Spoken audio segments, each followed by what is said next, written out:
Assalamualaikum warahmatullahi wabarakatuh. Perkenalkan, nama saya Mutiara Garini dengan NPM 1911080344 dari Prodi Bimbingan Konseling Pendidikan Islam, kelas G semester 4. Di sini, saya akan memenuhi tugas mata kuliah karakteristik dan kompetensi anak dan remaja yang diampu oleh Bapak Nedi Kurniadi.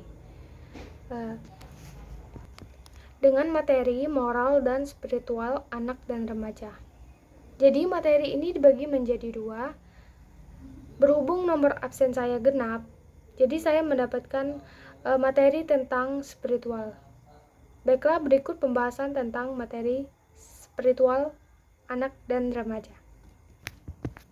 Pertama-tama, pengertian dari spiritual. Menurut Ellison 2002, tahun 2002, spiritual adalah usaha dalam mencari arti kehidupan, tujuan dan panduan dalam menjalani kehidupan, bahkan pada orang-orang yang tidak mempercayai atau memiliki agama.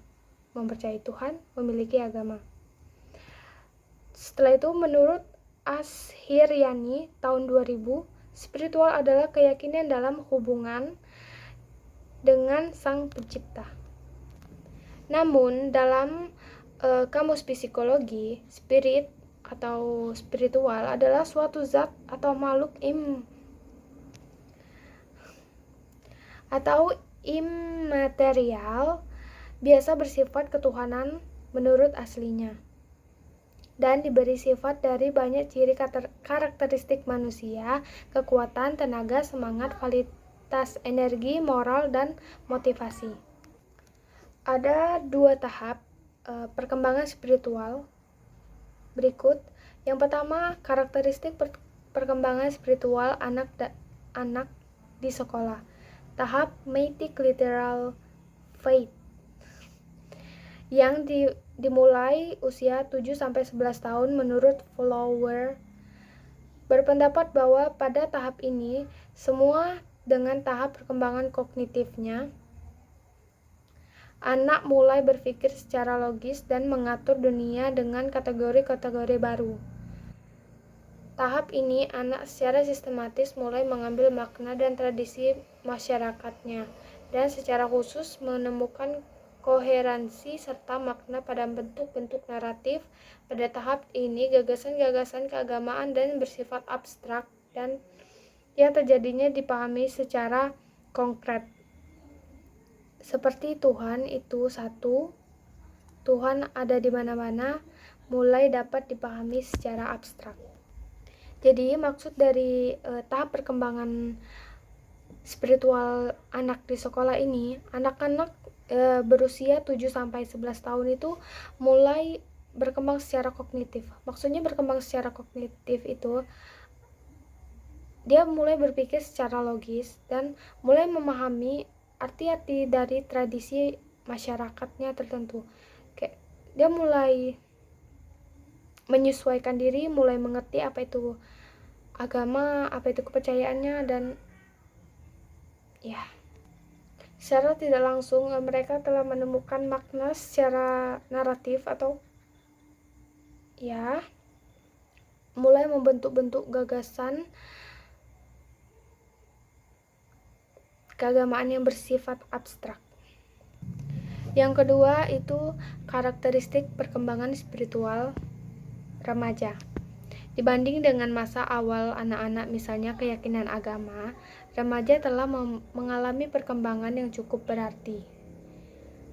Kalau pada awal-awal anak-anak ketika mereka baru memiliki kemampuan berpikir simbolik, Tuhan dibayangkan sebagai person yang berada di awan, yang pada masa remaja mereka mungkin berusaha mencari sebuah konsep yang lebih mendalam tentang Tuhan dan eksistensi. Perkembangan pemahaman terhadap keyakinan agama sangat dipengaruhi oleh perkembangan kognitifnya. Jadi pada tahap perkembangan anak remaja ini, anak-anak remaja itu mulai mendalami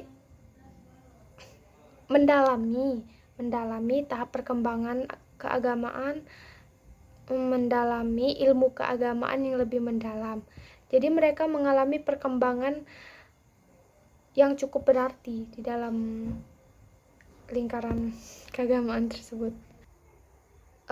Kalau pada masa anak-anak, mereka berpikir bahwa Tuhan itu simbolik, mereka membayangkan Tuhan itu berada di atas awan. Sedangkan maka pada masa remaja mereka mulai mencari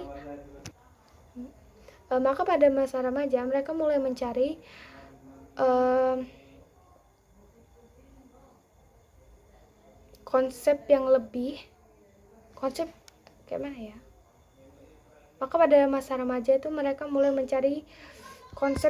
mendalam tentang ketuhanan dan ekspedisi keagamaan. Sekian penjelasan materi tentang spiritual dari saya. Mohon maaf bila ada salah kata. Saya tutup. Wassalamualaikum warahmatullahi wabarakatuh. Salam. Dah.